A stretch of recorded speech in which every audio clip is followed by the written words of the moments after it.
Bonjour à tous, bienvenue dans cette nouvelle vidéo de Godzilla News. Donc là on va parler de l'attaque des Titans, donc très bonne nouvelle.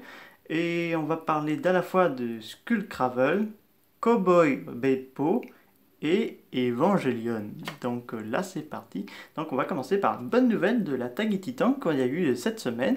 Donc c'est officiel pour la dernière partie de la saison 4 de la trilogie. Donc ça sortirait chez nous pour le 21 décembre 2021, donc sur Awakening. Non, pas Awakening, je ne me rappelle plus trop le nom de la chaîne, mais ça sortirait également sur Manga Plus, mais ça j'ai pas de date. Jusqu'à le 21 mars 2022, donc là ce sera la fin de la série clôturant cette saga culte qui est sortie je crois en 2009 sur les écrans de chez nous. Donc là, j'ai hâte de découvrir un peu cette finale qu'on attend assez énormément parce que la première la première partie de la saison 4 est sortie l'année dernière. Ou cette année 2021, je crois, si je dis pas de bêtises. Donc là, on a tous hâte de voir la suite. Là, on va parler de Skullcravel, car oui, c'est pas officiel, mais des informations disent que les Skullcravel auraient combattu aux côtés de Godzilla contre les ancêtres de Kong. Alors là, ce serait intéressant parce que selon les rumeurs, les Skullcravel auraient honoré Godzilla et non pas les Kong, et ces derniers auraient combattu aux côtés des ancêtres de Godzilla contre les Kong pour le titre de roi.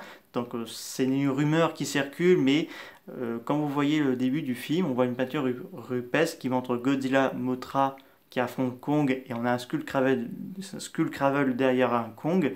Donc je pense que ces derniers combattaient, enfin les trois combattaient face à l'un des ancêtres de Kong. Donc là c'était vraiment très intéressant.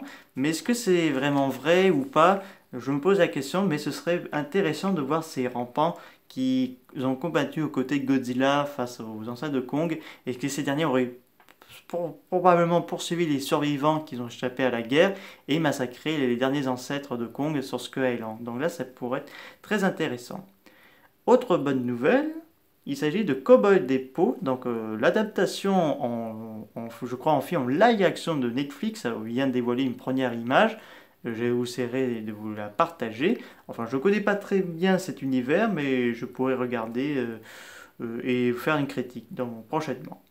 Et pour terminer, Evangelion. Donc, Hideaki Anno a parlé récemment l'avenir d'Evangelion. Donc, ils n'interdisent pas d'avoir soit des spin-offs, des suites, mais des suites qui ne seront pas concentrées sur Shinichi, Rei et Asuka. Pourquoi pas voir des spin-offs et tout ça. Donc, il annonce que c'est la fin d'Evangelion pour Shinichi et Rei et Asuka.